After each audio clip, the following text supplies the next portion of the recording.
জিলহজের 10 রাত্রি, 1 তারিখের রাত্রি থেকে নিয়ে 10 রাত্রি 10 লাইলাতুল কদরের সমান।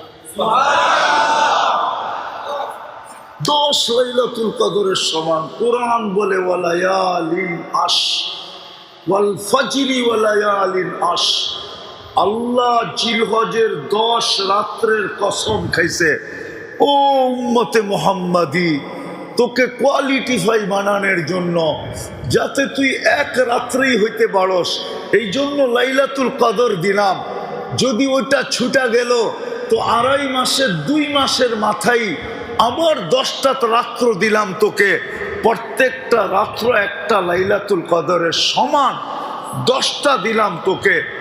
10 রাত্র যদি তুই খাটতে পারিস, জাগতে পারিস, 10 রাত্র যদি তুই ক্লান্ত হইতে পারিস, পরিশ্রম করতে পারিস, তাইলে আমি তোকে কোয়ালিটিফাই বানায় দিব। জান্নাত দিয়া তোকে আমি কিনা নিব, জান্নাত দিয়া।